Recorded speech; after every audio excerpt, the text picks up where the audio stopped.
The Alias podcast. All right. How's it going, everyone? Welcome back to episode 4. We got one guest today. What's up? My name's Matthew Goffey, and I'm a friend of Sal's. Yeah, we're just gonna be talking about a bunch of shit, actually. Yeah, when I was brainstorming for this episode, at the early start of this week, I was like, man, there's not that much stuff to talk about, and then from Tuesday to Saturday, so much shit has come out to talk about. So there's a lot of stuff. Stuff that's happening in our lives. Classes have started. Yeah, so things are going to get a little more busy around here. I'm going to still try to put out episodes every week, but getting guests on I think is going to be a little bit harder from here on out, just because with people's schedule, school year starting, a lot of busy stuff. So can't wait. Yeah, let's get right into it. So I'm not going to go too in depth with these two things, but I want to just talk about two pieces of music that came out last week. So first one, the Young Thug album came out. I liked it. I just was listening to it, playing some video games at the same time, and I liked some of the music in it, some of the songs in it, I'm sorry. And then, I have the name of one of my favorite songs on the album. Was it Mannequin Chat, the one with Juice WRLD? No, it was, let me find it. It was the London, actually. The one with the J. J. Cole. I think J. Cole did a great job producing the album. The beats in it are sick. That's I didn't know he produced it. Yeah, he produced most of it. Yeah, and then I listened to. I was able to listen to the first half of it, and I heard it was pretty good. I heard the second half isn't as good, but the first half was pretty enjoyable. My only thing was some of the songs kind of sounded the same. Yeah. Yeah, I got that to a point. I was half listening for some songs, but some songs really caught my attention. The songs with Future, Sup Mate, that's good. The ones with Lil Baby and Gunna, those are also good. I just don't remember the names of them, but good album. I heard he sold 130,000, which is pretty good for Young Thug. That's his best first week, I think, ever. Really? Wow, I didn't know that. Yeah, so shout out to Young Thug, good album. The other thing, this is the opposite end of it. So Swae Lee, he put out a few songs last week, and Swae Lee is a situation where you like Swae Lee, swang. Yeah, I didn't listen to his new songs, but overall I think he's a pretty good artist. This is how I feel about Swae Lee. I feel when he's part of Ray Shremmerd and he's a part of, or when he's in a feature, he's really good. Mm-hmm. But for some reason, when he puts out his own solo songs, I feel they're not good at all. You know how Life 3 was 3 albums? Yeah. I was most excited for Swae Lee's album, and I thought that was the worst of the 3. Really? It was just super slow. It was he's very low key. He is. He's not as hype as you would say so ASAP or something. Yeah, so a lot of the songs are they felt they would just go on forever, because there's not that part where you can latch onto, or oh, this is the catchy part. It'd just be just this 5-minute song of him just singing. Yeah, I got that. Yeah, that was the same with this. It's it's just him singing. The hooks aren't that catchy, and I don't know. I want him to put out more hype shit. I feel himself. That. Yeah. I liked his he made Unforgettable, right? That was actually French Montana. Oh, really? But you think it's his song. Exactly, yeah, he was featured in it, so... Yeah, that's the thing. His features are dank. Yeah, but yeah, his features are pretty good. But, when he's by himself, it's it's hit or miss. I like Guatemala, though. I haven't listened. I'll have to take a listen to that. That was on Swae, his album that he put out, with Swae, Shrem Life 3. Jeez. Oh, okay. So, that's that. But now let's get into... The meme of the week. The meme of the week. The phenomena that's taking the world by storm. Chic Fil versus Popeyes. Yeah. So you want to tell your story about? Yeah. So I'm a pretty big Chic Fil fan. I have it pretty regularly, but I've had Popeyes maybe once or twice, and today, and we're recording this on a Sunday, so Chic Fil is closed today. I was gonna go pick up a Popeye sandwich, but I see on the drive-through sign, the menu on the drive-thru, it says they're out of it and it'll be back soon. So I was texting Arsenal during this, and he was even Popeyes can't get it right on a freaking Sunday, and I'm dude, I'm with you, man. That's the one day where they just own it. They're this is the day you gotta knock it out of the park. and they couldn't follow They through. couldn't, man. They couldn't. They lost my business. Yeah. I don't know if I'm ever gonna go to Popeyes again because it's out of my way and it's just. Yeah, it's a little further out for you. But it's like, have you seen like the Twitter videos of this stuff going down? Like people are like bringing whole chickens for them. Like if they run out, people are like beating the crap out of like the drive-through workers. Oh, like, I remember that. Yeah, I saw that video. Did you see the video of that husband and wife? And the husband was being a fanatic about it. Like, and he was just like, they got chicken on a bun or something. Yeah, and it's like a buttermilk bun, and he's just while his wife is doing chores, and he's just falling around this house, and I thought it was hilarious, and that kind of made me want to go get the sandwich. But so yeah, let me just give you the breakdown as someone who's had both. Okay. So we all know how a Chick-fil-A sandwich tastes like. It's pretty Good. Yeah. It's pretty good. But so the Popeyes one, it's about like 1.5 times bigger. It's really? It's huge. Yeah, it's like a huge sandwich, but it's also like really. I think the reason a lot of people like it is because you know how like the breading on the Chick-fil-A sandwiches, it's like kind of light. It's like barely there, but it's like enough. Yeah. The Chick-fil-A one is like crispy as shit. Like it's like super crispy and huge, and I think that's why like a lot of people like it. And personally, my thing is, you know, when you're going to Chick-fil-A, you kind of have like, when you're eating in, or when you're just going to Chick-fil-A in general, I feel like Chick-fil-A is like on another level. The experience is better. Like their customer service, their just atmosphere of the place, in my opinion, is 10 times better than what a Popeyes will ever be. So, and I'm gonna be honest, when I pull up to Popeyes, like even when I've gone, like I've had the sandwich twice because I had it with two different like groups of people. The service there is always like very like when I went the second time, they ran out of ice in the ice machine, and what is it? So everything and all the soda, it wasn't even like the soda was like at least cold. Every soda in the machine was warm. Ew. Yeah, so I was like, oh man, and you're eating Popeyes, like the biscuits, like super dry, and so I eventually was like, you know, I'll just stick with like, I can go without a drink. That was wrong. I couldn't do that. No, dude. So I ended up getting like a warm Sprite, and I was like, I have to make do with this because it's like, or I would be so dry, like in the Sahara or something. I would have just gone with like water or something at that point. But personally, I'm gonna be honest, like the Popeye sandwich, super, super, super good. Really? Yeah, like I would still recommend like find a time to go out of your way and like try it out. Okay. But I think, you know, if I'm doing a ranking, like I think it falls like just below a Chick-fil-A sandwich. But like Chick-fil-A sandwich is like one of the best fast food items there. So you're saying it's like up there with In-N-Out and like all that other stuff? It's really good. It's just that like the reason I like the Chick-fil-A sandwich more, I think, is, you know, it's all fast food, but when you're eating it, I feel like the Popeyes one, you're eating something like super like greasy and like like it just doesn't feel as healthy, and like it's like super big too. The one thing I also like about the Chick-fil-A one is the actual breading is like spicy on it, I think. Okay. But like the the Popeye sandwich, the breading and everything is the same, but they just have like a different sauce. Really? I thought they put mayo on it. So the original one, they put mayo on it. Okay. And then the spicy one, they have like a spicy mayo. Oh, really? Yeah. That's like the big difference between. Wait, which one did you have? Did you have the spicy? Or I always go with spicy. That's like my thing. Like I always got to go with spicy whenever I get like even Chick-fil-A sandwich. But you know, like, you know, if it's on a like, it literally, I think it's just a preference thing. I can totally understand why people like the Popeyes one because there's stuff about it that like is objectively better. Like it's bigger, like crispier and stuff. But there's just something about Chick-fil-A where it just kind of like, I think it just wins out. It just works, dude. Yeah. It's tough to beat. I'll give it that. Like, you have a pretty high standard when it comes to So I'd say if you haven't had the Popeye sandwich, try it out. But, you know, and you might like it more. I could totally understand why you like it more.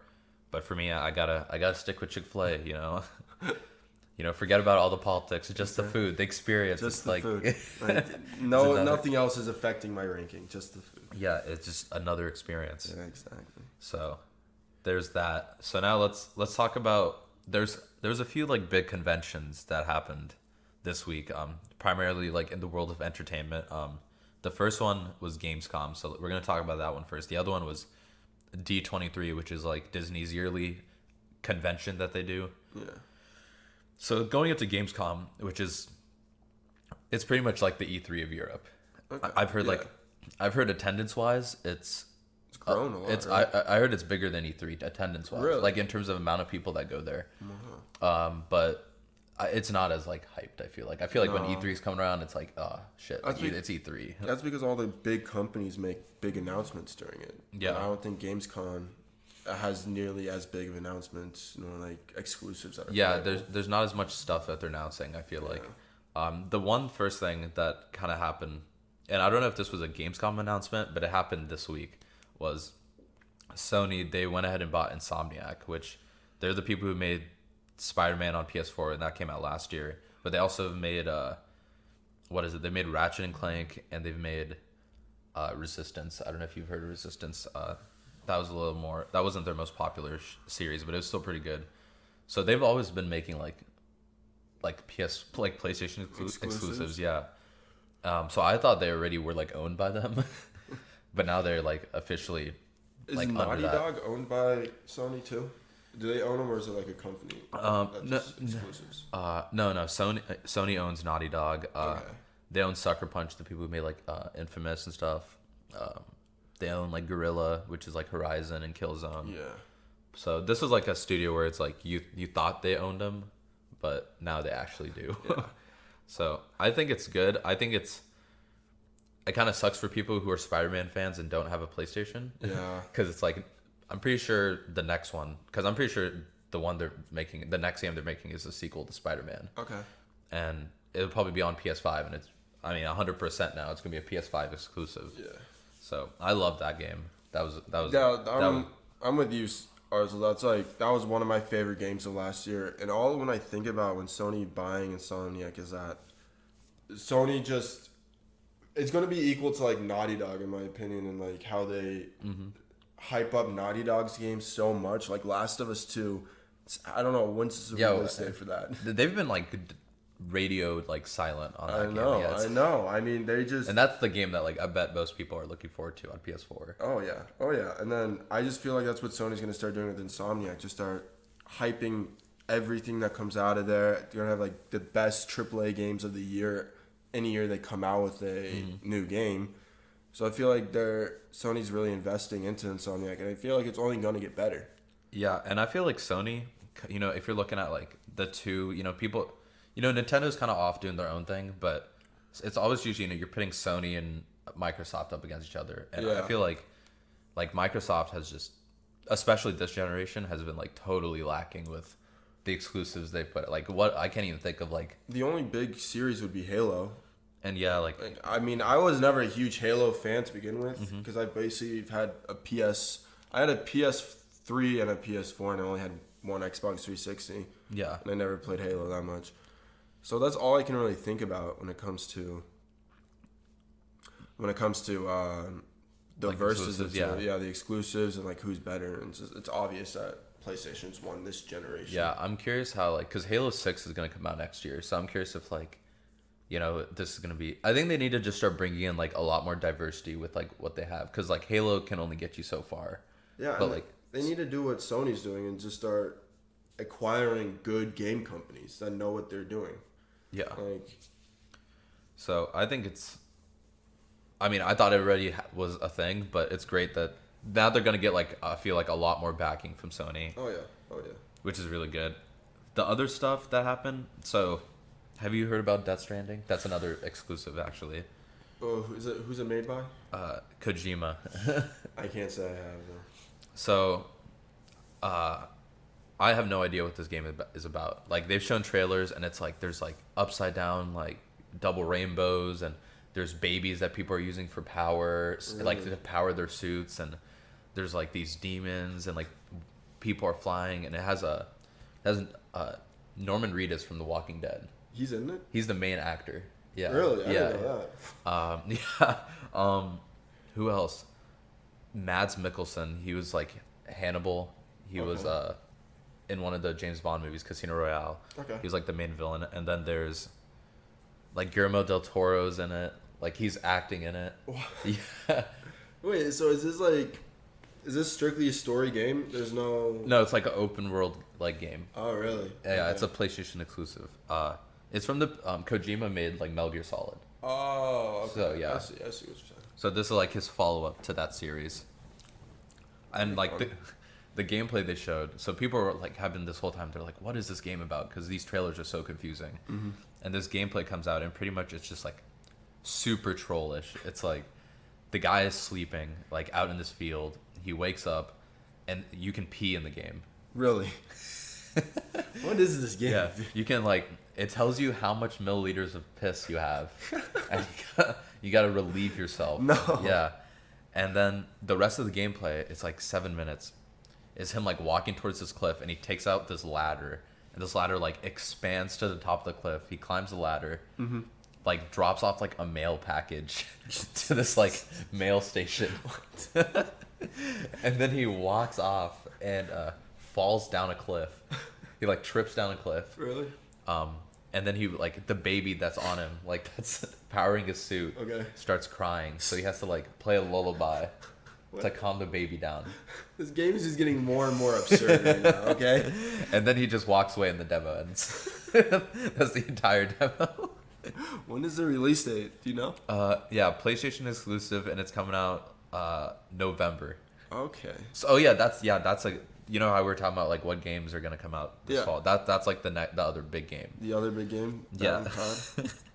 And they said there's some sort of like multiplayer. So they said that if you're in the open world and there's like, because you can decide to play online and like people can like, you know, like have you played Destiny?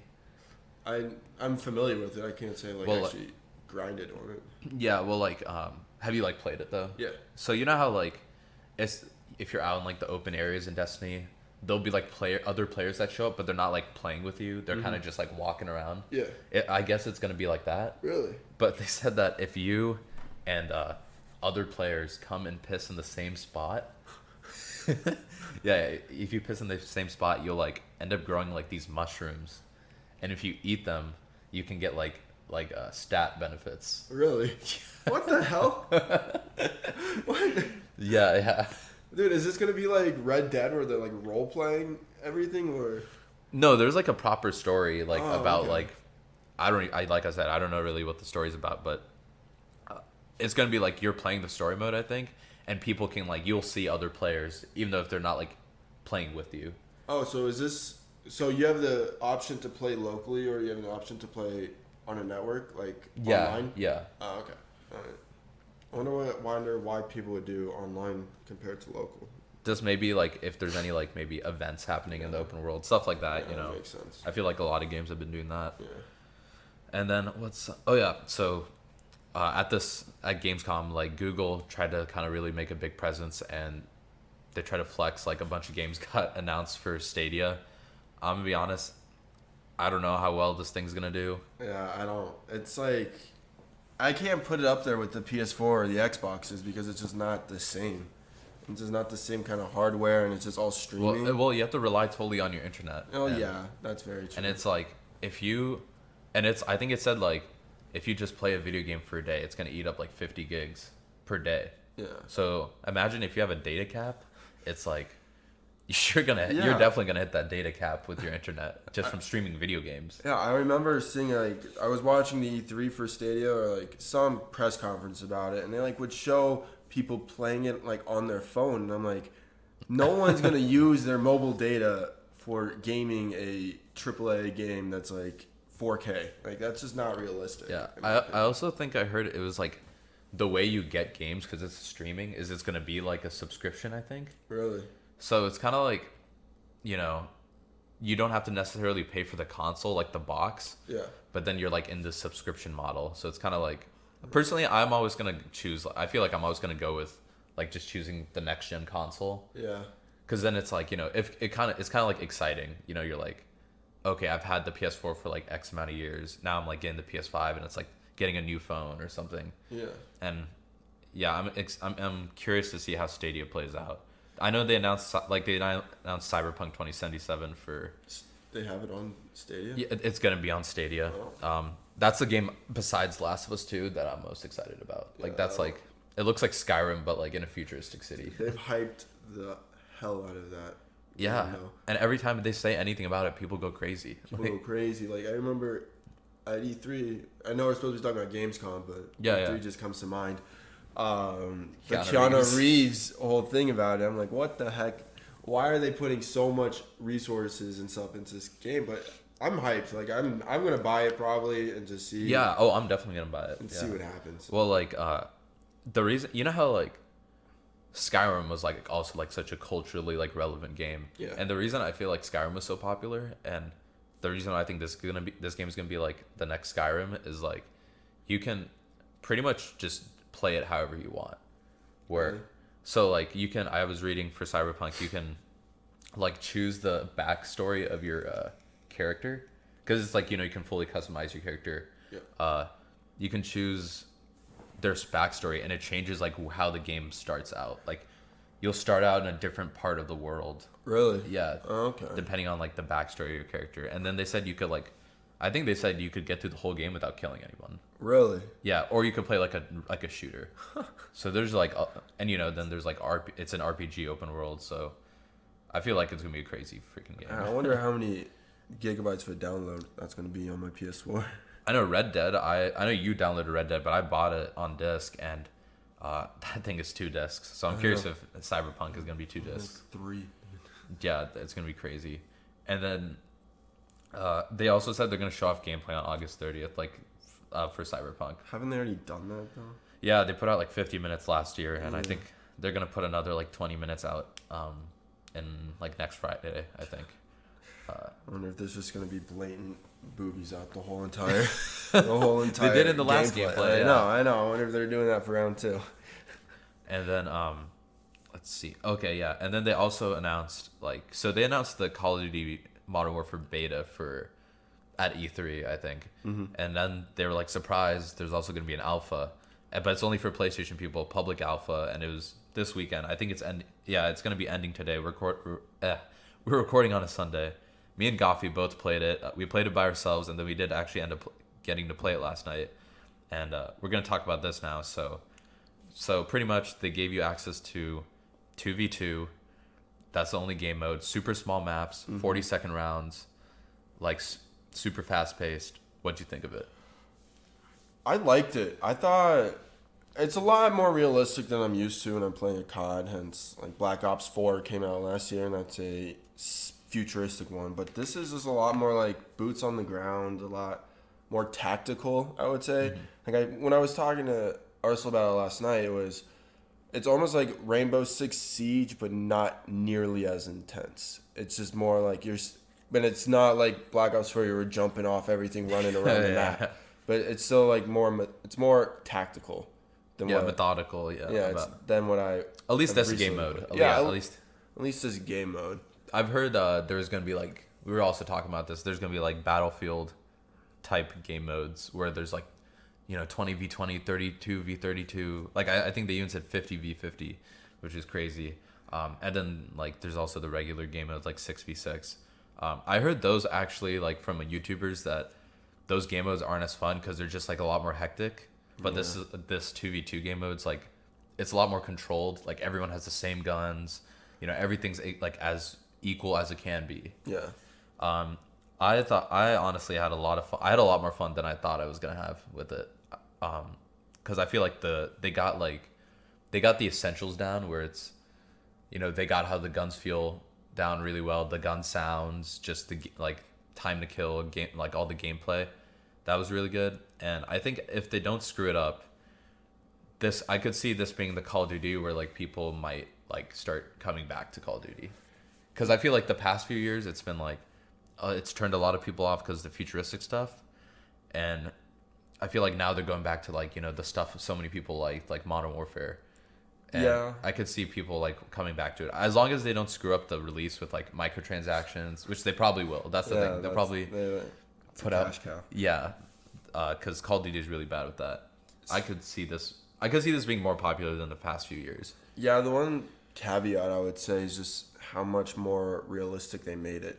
Because I feel like people play Call of Duty not to sweat their faces off. All right, they play Call of Duty for casual reasons, to get a nuke or something, or get a 11 kill streak and get some attack dogs or something. Yeah. But it depends. It will be cool to see how the community reacts to the full game releasing, because every year it's going to be hyped when it first comes out, and then people are gonna start hating on it come probably December when all the Christmas noobs get it. That's when the game really goes that's downhill. kind of like every Call of Duty has like a timeline. It's like people are hesitant about it when before it comes out. Then it comes out and people are like, this is the one where Call of Duty is like coming back, like, because people were like hyped about Black Ops 4. People were like, this one is like it. And then even before that, World War II, people were like, they brought it back to boots on the ground. And then 1 or 2 months into it, then people are like, they start catching all these problems with the game, like map issues and balancing, spawn issues for everything. And then Activision puts in the microtransactions, so then it's like, that's what really ruins it. Because let's say I take a break from the game for like a month, I come back and there's 4 new guns and like 3 new maps, and it's like a totally different game. At least that's how World War II is like for me. Yeah. Because I stopped like in January and I went back to it in like, I think March. Everything was different. I'm like, I don't understand what's going on in this game anymore. Like, this isn't COD that I was used to. Well, like the issues with the microtransactions is that, a lot of games like Fortnite, like compare the way they monetize each one. Fortnite, totally free game. They charge for totally cosmetic items. Mm-hmm. And that's it. That's how they make their money. That's it. Mm-hmm. Call of Duty, you have to buy the game for $60. Then there's then they have the micro, comparing to Black Ops 4. Like COD points and stuff. Yeah, so like using Black Ops 4 as an example. Black Ops 4, you pay for the $60 game. Then they had a $50 like season pass, which like no one does anymore. And then they also had microtransactions for cosmetics. And now they finally put back in like, I think, microtransactions for like guns. Yeah. So then it's like, okay, you're incentivizing people to pay for guns. It's just like, and granted, there is ways you can get them, like not through, like some of the guns you can get not through solely microtransactions. Mm-hmm. You can unlock them through the boxes, but it's also like you're much more likely, you're incentivized to do it. Yeah, it's like you have a much better chance of doing that. So I think the way they can do, like, we'll see how the beta is, because I want to play that too. Yeah. But I think if the campaign is interesting and good, they don't screw up the multiplayer with like, stupid stuff. And as long as they cool it with the microtransactions, I think this could be like kind of like an upswing, I guess, for COD. Oh, yeah. So I'm excited. I like the alpha a lot. It's like if you watch any YouTube videos on it, it might not be the most exciting thing to watch, but when you're playing it, it's like it can get pretty intense. Oh yeah. At least the alpha was. Yeah, because when these rounds are like 40 seconds, you have to like, there'll be times where you're like running around the map, you're like, where is he? Where is he? Yeah. And then when 40 seconds hit, then you have the 10-second flag. Yeah, it gets wild. It was like, it kept you interested for sure. Because I think one of my like most clutch moments was, I was playing by myself and my teammate died and I got shot and I had like 30 health and they were still at 200. Really? And the 40 seconds hit and I just literally dashed it for the flag, got the flag, and I saw the guy pull up and he started shooting at me and he missed and I won. I won it. Yeah, it's wild. It's like you're always on your toes. That's why I said it's a lot more tactical and stuff, because the objective, at least like I said, we've only played the alpha, but at least this one game mode, you felt like you had to be focused on it and you couldn't just be running around and gunning people. Yeah. And one thing I did notice, and this happened to me when I was playing against some people, is the match doesn't kick you out for being like inactive. Like you can just sit there, you know what I mean, and not get kicked for inactivity. Yeah. So there's a match where I was playing and this guy was, facing my team, but his teammate was just sitting there. Mm-hmm. And then eventually he got sick of his teammate sitting there, so he would just spin around in circles, shoot the air. And so we would just go to the back of the spawn and just kill them and it win it instantly. Yeah. So excited, curious to see how it goes. We'll probably play the beta and give thoughts on that whenever that comes out. Probably. Yeah. Now let's talk about some some I guess messed up news. So do you read like the website? Do you check out the website whenever you look at? Nah, I can't say I do. I feel like that there's like whenever any game news comes out or like reviews of a game come out that I'm interested about, like I check like IGN, like Game Informer, like Kotaku, like there's like a couple 5 that I'll kind of check out, see like what the consensus is between them. So Game Informer is one of them, and they like announced a bunch of layoffs, and people thought Game Informer was going to get shut down, and they're owned by GameStop. So it was actually GameStop that was like laying off a bunch of people, and some of those people were Game Informer people. To be honest, like knowing GameStop is the parent company, I'm not surprised that they're facing layoffs. Yeah, because GameStop's a dying company at the moment. So because I feel like, I don't know about you, but I feel like you give it 10 years, 15 years, I don't think GameStop is going to be around. Not at all, dude. Because all games are basically just streamable. Not streamable, but you can download them from the Xbox store or the PlayStation store or even the Nintendo store. Like, there's no reason, unless you're getting like a physical hardware, like either a console or like another controller, there's no real reason for you to go to GameStop anymore, I would say. Yeah, like I've been a pretty big guy with like wanting to have the physical disc of the game, because I'm kind of someone who likes seeing them on the shelves, like just seeing it put up, like, oh, like that's like my physical collection of like the games I have. Yeah. But even recently, I've been more inclined to just download the game because it's so much easier. It is. Like I remember when Red Dead 2 was coming out, I had to generally think, I'm like, am I gonna download this or am I gonna like buy the actual disc of the game? Because it's so much easier to just buy the game and pre-download it and have it just ready to go come 11 o'clock whenever the game comes out, and you don't have to leave your house or anything, go and wait in the line, go to a store or anything like that. So I think it's gonna be like, like I think GameStop is gonna be like Blockbuster, or like it's gonna be something that you look back on like probably like 10-20 years down the line, and I feel like they're gonna, it sucks to say, but I feel like they're probably gonna go out of business. Yeah, I mean, it's sad. Because I remember going to GameStop as a kid, and that's where I bought my first Call of Duty game. And bought Modern Warfare 2 at all of GameStop. us, yeah. We're still part of that generation that's like, you had to go to the store and get the game. Exactly. Shit, if you look far back enough, we had to get like memory cards and stuff for like PlayStation 2 and stuff. Yeah. And then we're going to look back and we're like, oh man, remember GameStop? Now we just, like, man, who goes to the store and buys things? You just stream everything now. Just let me play on my Google Stadia real quick. Yeah. Right? No one wants to leave the comfort of their home. And then Game Informer, like, it sucks that people are getting laid off, but hopefully those people find jobs elsewhere. Hopefully. Yeah. Any more? The one thing I would say about Game Informer and like those kind of companies that have magazines or like news companies for the gaming world, I just can't trust their reviews as well as let's say a YouTuber I know or something like that, because they're just reviews. I don't know the person that well, and I'd rather watch a video of someone playing the game and giving a review about it rather than me having to imagine what the game is like and then hearing someone writing about it per se. So I would say that's my one big thing with Game Informer, and Game Informer and all those. It's just not my thing. But I remember as a kid going in and just reading them when I was bored, because I was stuck at a library and they'd have those magazines all over the place. Yeah, I also heard since they're laying people off, they might, because you know how they always try to, if you ever go to GameStop, they try to like get you to sign up for their stupid rewards program. Yeah, I guess like that's like one of the things they give you the Game Informer magazine. So it's like, if they get shut down, if they have to close Game Informer down, it's like, man, what are you gonna give them? What are you gonna give your customers? I don't know, man. I don't know anymore. Like, everything's changing so fast. Like, I don't know what the gaming world is gonna be like in 5 years.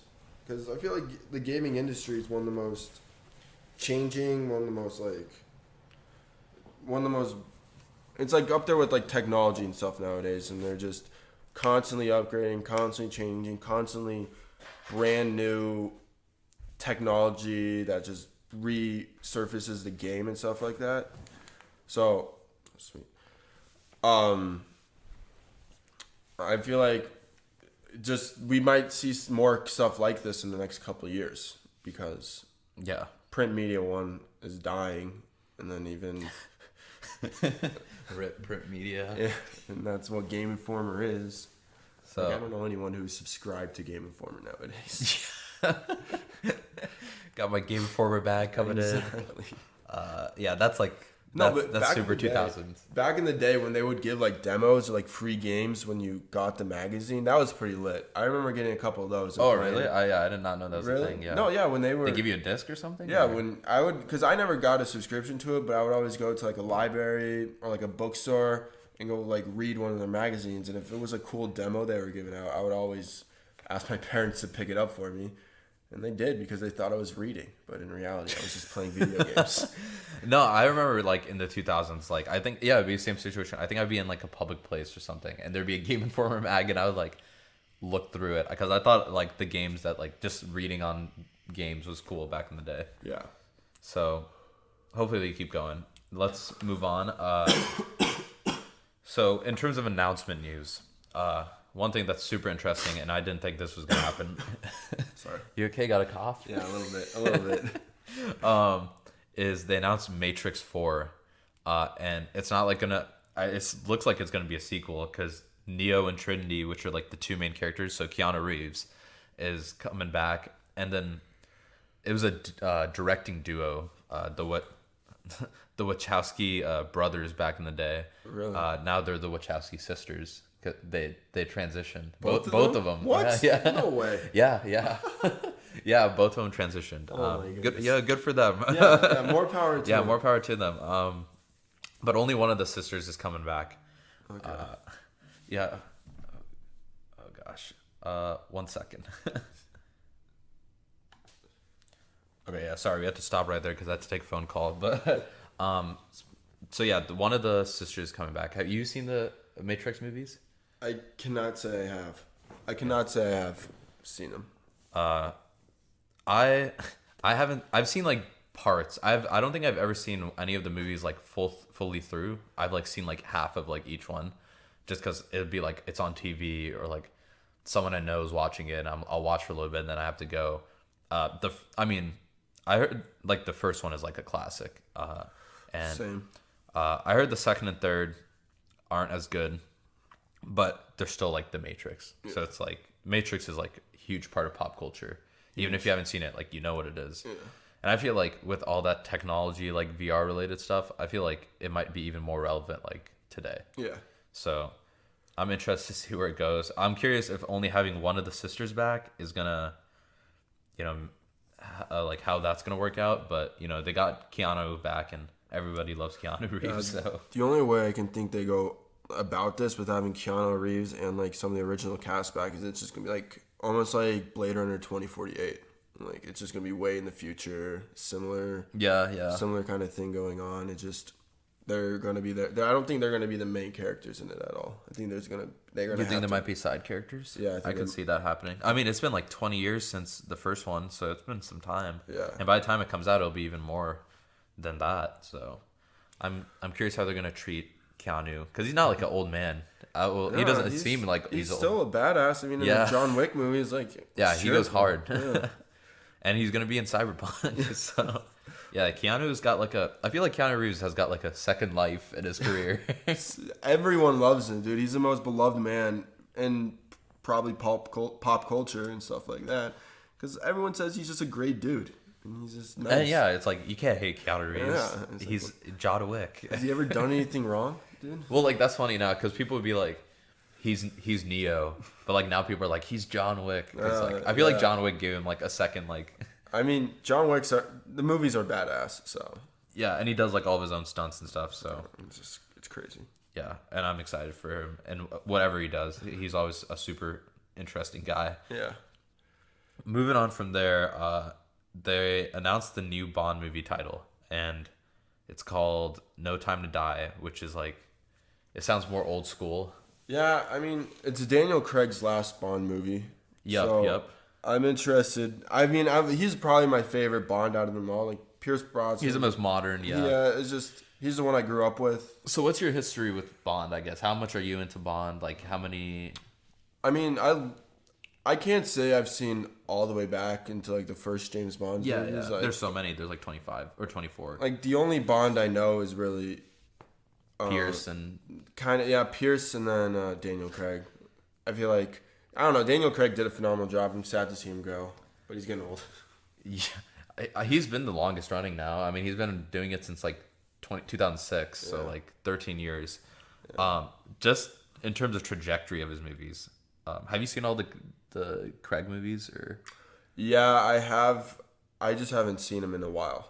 Okay. Because I usually see them when they come out, and then maybe once or twice after. But so I mean, my personal thoughts kind of line up with the general consensus of them, where like Casino Royale, amazing, like good first movie for him. Yeah. Then Quantum of Solace, like not very good. Then Skyfall, amazing, and then the one after that, Spectre. Oh yeah, I remember Spectre. Yeah, so he's had two really good James Bond movies, like some of the best, arguably the best, and then he's had like two movies. Yeah. So if it's kind of going back and forth, hopefully this one is going to be good. I think it will be. Do we know who's directing it and stuff? Or? Let's look. Let's find out. We'll look at it right now. Who is the director? I wonder if it's someone who's directed a movie. It's someone. I'm pretty sure it's Cary Fukunaga or something like that. Yeah. Oh. He directed True Detective. Oh, okay. Wait, like which season of True Detective? The first one? Oh, okay, that'll be good. Yeah. So I think there's like a good director there. What is it? Okay, and then the cast is Daniel Craig, obviously, and Rami Malek. Really? Mr. Robot, Mr. Robot and Bohemian Rhapsody. Yeah. Have you seen Mr. Robot? I haven't seen. No, I've not seen Mr. Robot. So he's a pretty good actor. He's kind of a strange dude, but I think he's supposed to be the villain. The movie's coming out like I think April of next year, so April 2020, I think. Hold up, I gotta double check that too, just so I'm not screwing up the details. So it's coming out. This April seems like an exciting month, I think. Yeah, seems like a lot of stuff's happening that month. Yeah, April it hit the up. So yeah, because Cyberpunk's also coming out during that. I'm hoping it's a good one, considering it might be like the last Daniel Craig movie. Yeah, I wonder who's gonna replace Daniel Craig. I'm curious if it's gonna be like more old fashioned though, like with the title, because like the title seems like an old style like. Yeah, like Spectre and Skyfall were kind of like modern. Yeah, and stuff like that. This does seem more like a.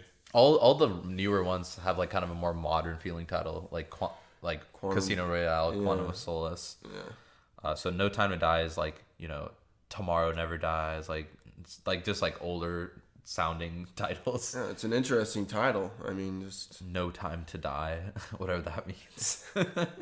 Sounds edgy. Someone's probably gonna die. But... I got time to die. So, yeah, curious about that one. I'm hoping it's good, considering I wasn't the biggest fan of Spectre. But Casino Royale and Skyfall, go check those out. Those are amazing. Yeah, definitely. I think I like Casino Royale more. I don't know though. From there, we're gonna talk about some Disney stuff. The rest of this, actually no. Actually, let's talk about the one after. Let's talk about Breaking Bad real quick. Okay. And then we'll finish off with Disney. They announced a Breaking Bad movie. Yeah, I was shocked. I know. I remember. What's his name? What's the name of the Saul in that show? Bob Ornick or something like that. Bob Odenkirk. Odenkirk. Okay, Bob Odenkirk. I saw him tweeting that, or I saw in like a article on Twitter that he said that the movie's already been made. And it's like all ready to go. It's already been filmed like a week or two ago. And then we just get this trailer. And it's coming out in November, right? October, even sooner. Like, I'm shocked that this guy was so under wraps. Like, this would have been huge news if it was announced like every other movie, like a year or two in advance. Yeah, I think Breaking Bad's the best show of the 2010s, personally. Oh, yeah. It's one of them. Yeah. But I saw it a long time ago. I watched it a lot more. I rewatched the series like back the whole series. The whole series back in like March. I would say, and it's just as good as the first time. I'm happy I saw it, so now I don't have to rewatch it before seeing this movie. Wait, when did you say you rewatched it? Like March. Oh, and this April. year? Yeah, March and April this year. Yeah. How is it like rewatching a TV series? Because I feel like you already have to put so much time into watching it. Like when you first watch it, that's why I've said it before on the podcast. The reason I always wait to get into TV shows is like because you have to put so much time investment into it that you want it to be good. You want it to like play out good, you know? Yeah, I mean, I like rewatching. Breaking Bad is probably consensus one of the best shows ever made.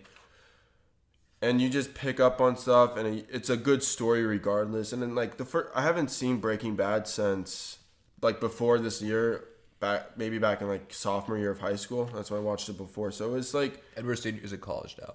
yeah, and I'm a senior in college. So it's like I didn't really remember everything that happened in the show, and it was just as good as I remember for the first time. Yeah, I'm excited to see like it's because it's gonna be a sequel to like see how Jesse. Yeah, it's what Jesse Pinkman does. But it's like I think it's cool because Breaking Bad was definitely Walter White's story, so his is like he's done with. Yeah, I'm curious if there's gonna be like flashbacks and there's gonna be like they're gonna get more scenes with oh my gosh, what's it? Bryan Cranston. Yeah. If they're gonna get more Walter White scenes in there, and I wonder if Saul's gonna be in it. I think he is. I wonder if Mike is going to be in it, though. Mike's murked. Oh, he did die at the end of it. Oh, I don't remember that. Jeez.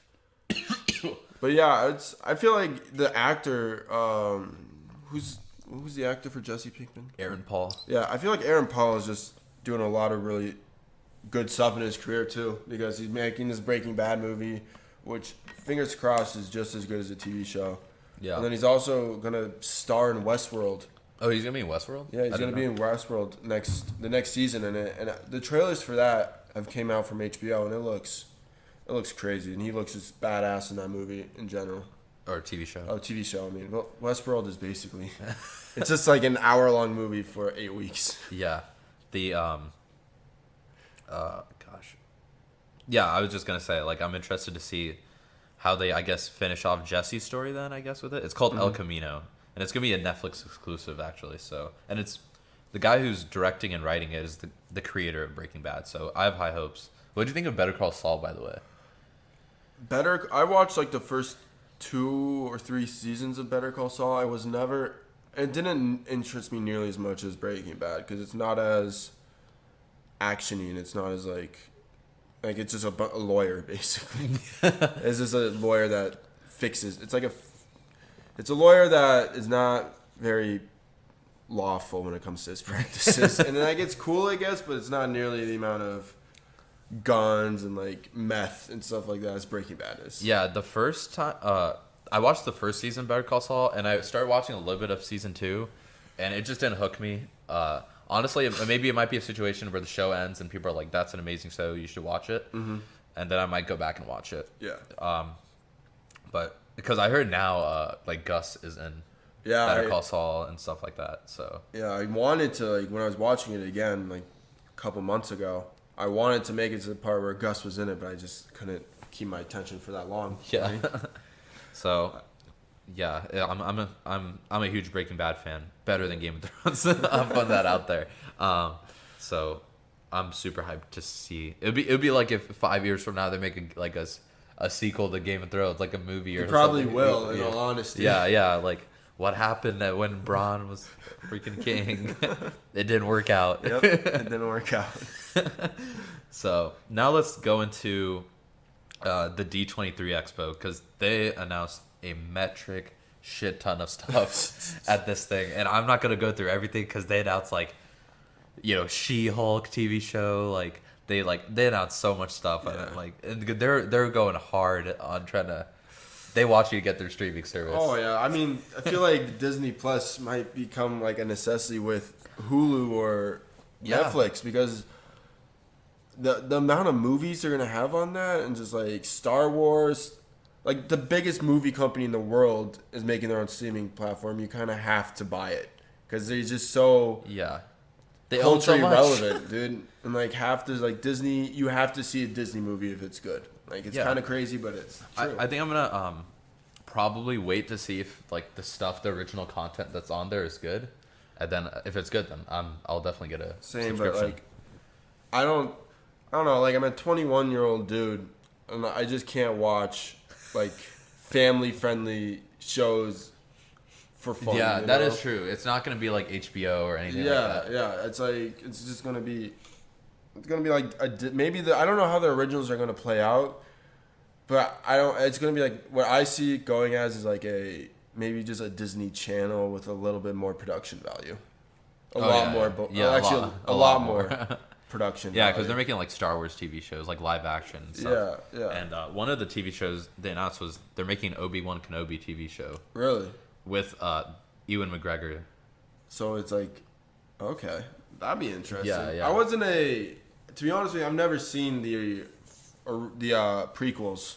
Oh, really? I only seen the original trilogy and then what's out of the new set of movies. Yeah, the prequel trilogy gets a lot of flack. Yeah, that's what I've heard. I just never thought it was good enough because people hate on it most of the time. Yeah, I think the first two movies in the prequel trilogy are really bad. Really? I think the third one is actually good, though. I like episode 3 a lot. So I'm curious what they're going to do with the Obi-Wan Kenobi show. I thought Ewan McGregor was like one of the best parts of the prequel trilogy. And then other stuff that I thought was worth mentioning, they announced a release date for Black Panther 2. It's coming out in 2022, which is like... That's so long. That's pretty far from now. I think that's like the furthest movie that they've announced. And then there's this movie called The Eternals coming out. I have no idea what it's about. I have no idea what The Eternals are. But it's going to have Angelina Jolie, and now they've announced Kit Harington or Jon Snow is going to be in it. And Richard Madden or Robb Stark is also going to be in it. So Robb Stark and Jon Snow are about to have a little reunion, but in the MCU. And just throw Angelina Jolie in there for the mix. So I want Marvel or Disney to make them play their Game of Thrones roles in this. I feel like that would be just have the same accents. Yeah, same accent, same. They just get teleported into the MCU and just see how they deal with it. My queen. But I feel like it might be like maybe like Guardians of the Galaxy, where it's like I feel like before Guardians of the Galaxy came out, people were like, "Well, what the hell is this?" Yeah, and then it'll be like, you know, once the movie comes out, if it's funny and like it's good, people will be like, "Oh yeah, The Eternals." It's a movie or is it a movie? It's gonna be a movie. I think it's coming out late next year or 2021. I think it's late next year. Okay. Let's look it up. Just I want to know The Eternals release date. November 6th. Okay. November, so it's late next year. Yeah, late next year. I'm honestly not as excited for this next phase of Marvel movies because they're not making any like Avengers movies. Yeah. Like there's gonna be another Thor, which I think will be really good. Same director. So. Yeah, same director, and he's a great director. Hilarious director. Yeah. And then they're gonna have a Doctor Strange movie, and then besides that, it's just gonna be like an Eternals. And I think besides that, it's just gonna be a bunch of like TV shows. Really? Yeah. And the TV shows they're making are gonna connect to like they're making a Loki TV show. They're making like really? Yeah, you know how Loki like escapes in Endgame? Yeah. Like it's gonna be about that. Like, okay. Yeah. Okay. Like what he's doing once he escaped. So that'll be fun. Yeah, and then more Star Wars stuff. They showed the episode 9 trailer at the expo. It's supposed to be public on Monday, and they showed a bunch of stuff. The thing that people are kind of like keeping note of though is that Rey is like evil. Really? In the trailer, at the end of the trailer, like she's like got a Darth Maul lightsaber and everything. Dude, to be honest, not hyped. I'm not hyped at all for this. I'll be honest. I forgot that this movie was coming. Like the whole. Honestly, I have not been a big fan of this trilogy. No, I like the first one because it was Star Wars and it's back and it was like hype. Yeah, it was hype. But like. They just progressively gotten worse with like the Star Wars movies in general. Like, what was episode 6 called? You mean episode 7? Oh, episode 7. Force Awakens. Yeah, so Force Awakens and then Rogue One. Like those two movies, I thought were really good. I think Rogue One's the best out of all the ones they put out. Yeah, I do too. And then this next one, and then Solo, the episode 8, which I hated. I thought it was terrible. It was I did not weird. like episode 8.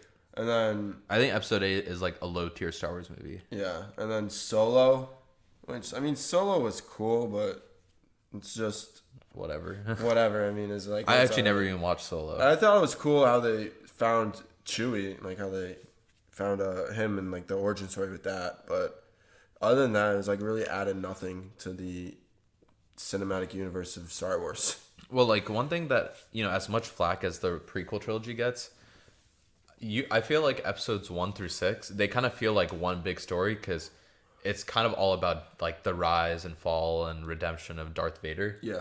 But like this is like new group of people, and it's like this whole sequel trilogy makes the original series seem like pointless. Yeah. Because at the end of Return of the Jedi, episode 6, they defeat the Empire, kill the Emperor, all this stuff. It's like a victory, and then episode 7 comes out, and it's like, oh, the Empire's still around. Yeah. Like, hey, like, Everything was pointless. oh hey, yeah, everything's pointless. Luke's dead.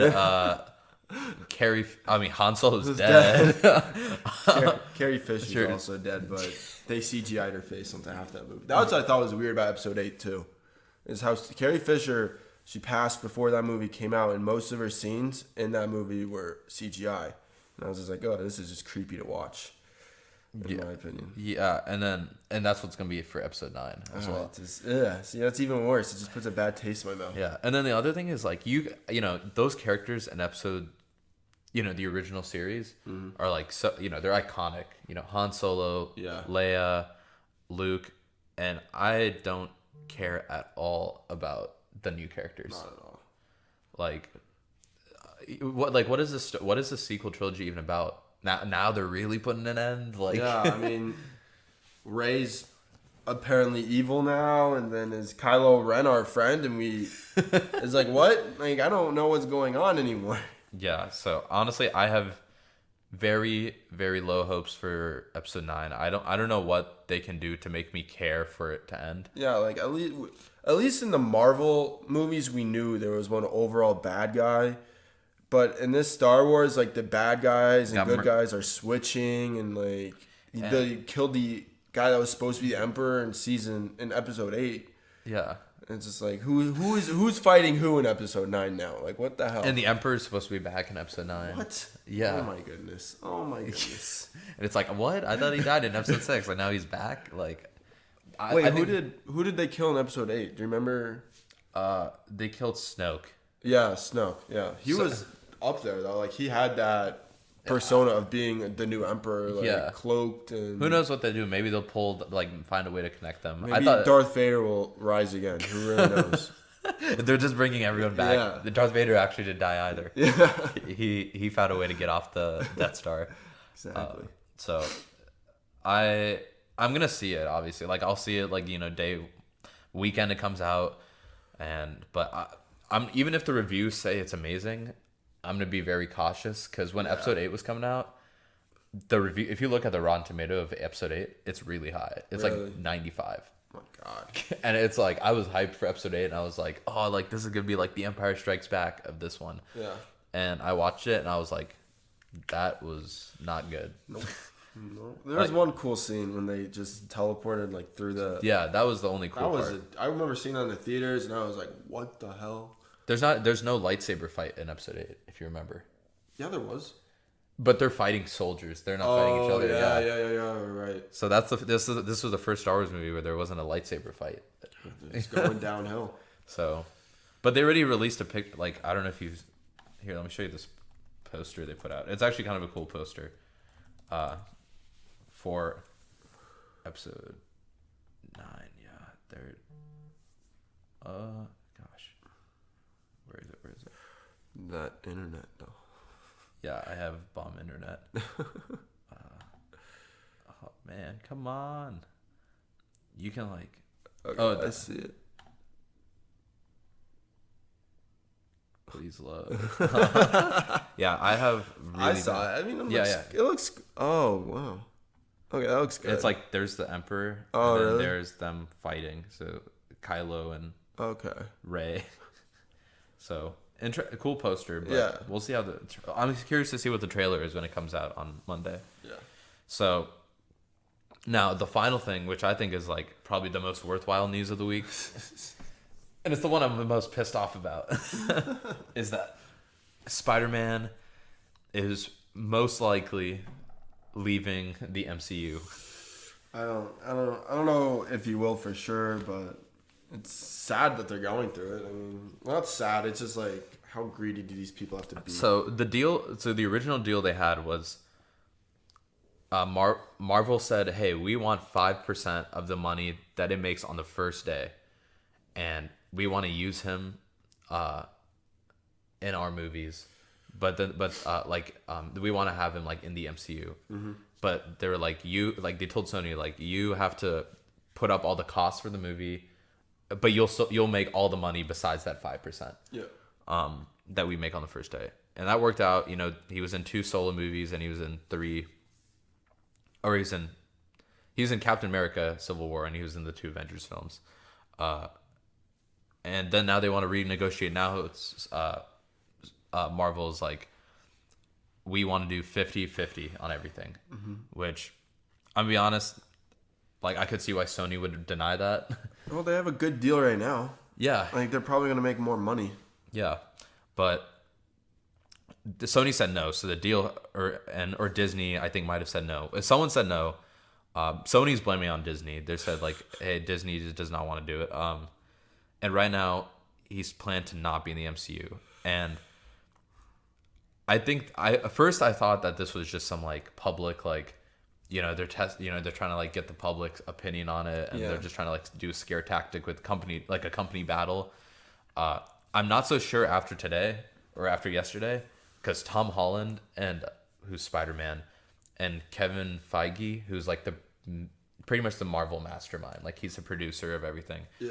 They like both commented on it, and Spider-Man, or Tom Holland, was like, oh, like, I'm still excited to play Spider-Man. It's just the future is going to be really different.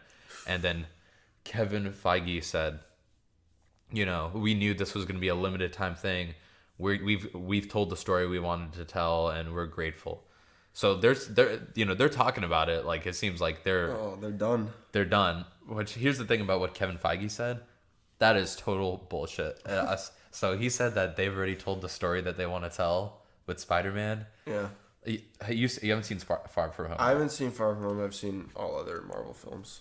Well, Far From Home, like, keeping it spoiler free as much as I can, it leaves on a pretty big cliffhanger for Spider-Man, and they like set him up in that movie so much as like he's the next Tony Stark. So it's like, I doubt that's the story you wanted to tell if you're gonna like set up this cliffhanger and just like, you're setting him up as like a big like guy who's gonna be in the like a leader of the Avengers. Yeah.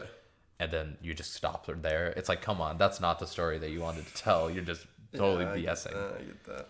So I mean, I want them to. I hope they come together or something. Honestly. Yeah, I feel like they're just, Disney's still losing money if they don't make any more films because Spider-Man films are guaranteed to make money. Like, it's huge, especially if it has a Marvel tag on it. Like, but that's the thing. They're not really making that much. It's Sony that's making the money. They're just, but they're still making at least that 5%, right? They're making that 5%, and I think they're still gonna draw people to movies. Just like whenever, say, Spider-Man is in another MCU movie, there's people who are gonna see that movie just because Spider-Man's in it, and then since it's a movie that's not a Spider-Man movie, then it's Marvel making that money, like, inadvertently, from Spider-Man. Yeah, I don't know how it's gonna work out. I just don't think that Disney's just gonna let it go all together. I feel like they're on a path for world domination. They are like they have plenty of money to spend.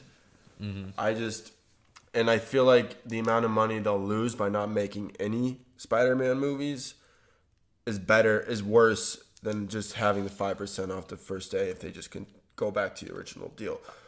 I think that they should even just like, even if they go in the red with their purchase, which they won't, like, they should try to buy out Spider-Man or put in that money, because it feels so strange for them to have like all these characters and then they don't have like arguably like probably like top 3 most popular like superhero. Like that Spider-Man's one of the most popular superheroes out there, and for you to not have him, but you have everybody else, it's like it doesn't make sense. It doesn't make sense at all. I don't know how they could continue in this I wonder what they're cinematic universe without Spider-Man. He's such an integral part at this moment.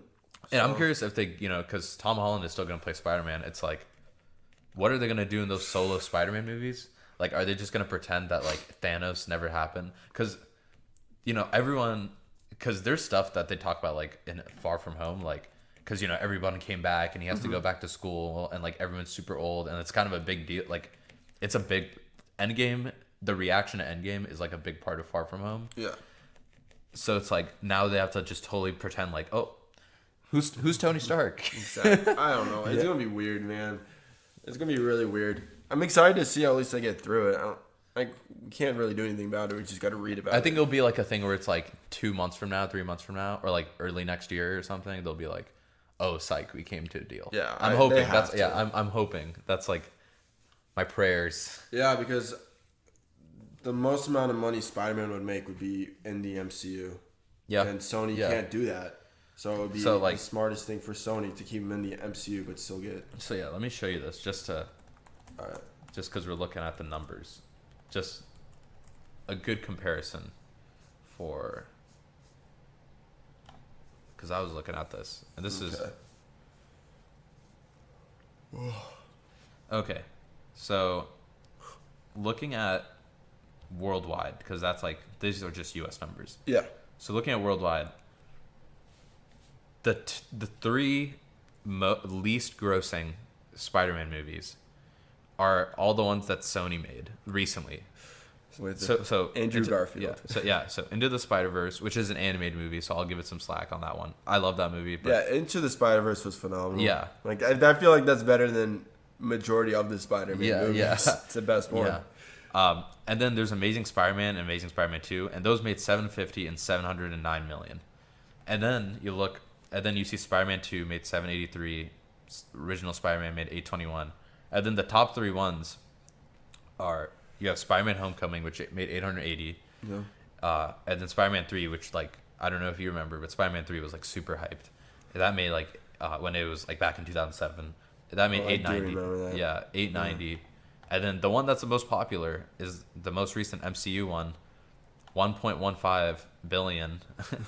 That's Spider-Man Far From Home. So I feel like if people go and see a Spider-Man movie, or like they hear about a Spider-Man movie and they know it's not part of the MCU and it's just like solo again, that number is gonna go back down yeah, I agree, somewhere in that range. Yeah, I agree. It'd probably even be in like the Amazing Spider-Man range because I don't think Sony has the creative ability to be as they all screwed up. Yeah, they all screwed up. Yeah, as good as Disney is. Like Disney has their creative and all that kind of stuff down to a science at this point. And Honestly, I don't think Sony can do that. Yeah, I love Sony for their games. Their movie division is stupid and terrible. Awful. Their movie division is terrible.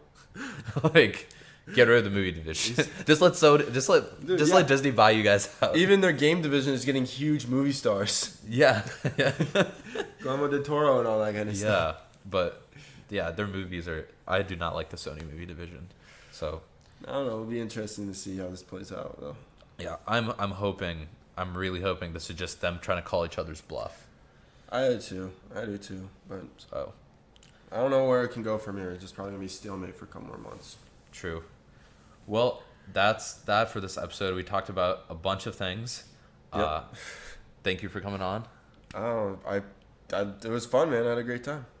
All right. Thank you guys for watching. Have a nice day. See you.